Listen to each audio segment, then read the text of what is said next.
Hey guys, this is Mark. I got a message to the neurotypical spouses out there, specifically neurotypical wives dealing with an autistic husband. I know you're discouraged and you might be thinking, this guy, he's so insensitive, uncaring, selfish, and narcissistic. And I understand, it looks like that. But what's really going on is he doesn't understand your emotions because he has this thing called ASD level 1, or Asperger's syndrome, such that his social and emotional brain is underdeveloped. It's not like he sees your emotions and chooses not to give a shit. He doesn't see them. So it's not that he's being insensitive and uncaring and selfish and narcissistic. He doesn't know what's going on in your head or in your heart. And the more you try to explain what's going on in your head and in your heart, the more you confuse the shit out of him. And the more he wants to leave you, not necessarily in the form of divorce, but in the form of shutdown. So I have to tell you, you need to make a paradigm shift. The paradigm shift being, okay, good, bad, right or wrong, I'm married to someone who's autistic. He has a disorder. It's not a condition or a different way of thinking or a different ability. Now, he does have high IQ, and he has very much a high logical intelligence. But as far as social and emotional intelligence, no, he's low. And so the paradigm shift is, I'm going to have to make some accommodations.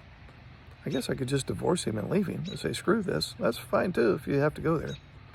But if you want to live with him, you have to realize that some of these things simply are not going to change. You're way up here with social and emotional intelligence, way up here with social and emotional needs, way up here with social and emotional skills. He's way down here.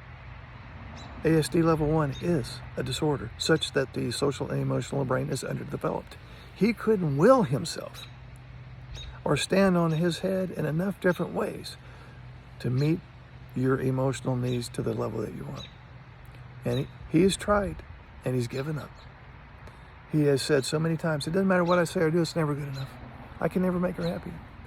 He's given up. He has given up. And he's frustrated. And whenever you try to push him into being a neurotypical, his anxiety comes up and he shuts down or melts down. So again, you really have two choices. I can just leave the guy and move on and find a neurotypical husband.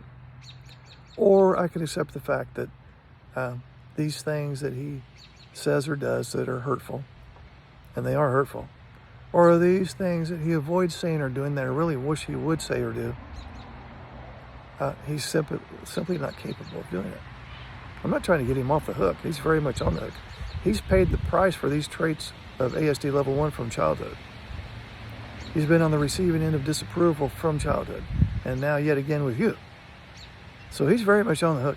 You're not getting him off the hook or exonerating him by making some accommodations or showing some grace and mercy. You're just simply realizing, okay, I don't need to take it so personally. Yeah, the stuff he says or does, it hurts. The stuff I need him to do, he doesn't follow through with, that hurts. But it's not his fault. And it's not your fault. You didn't sign up for this marriage. He didn't sign up for autism.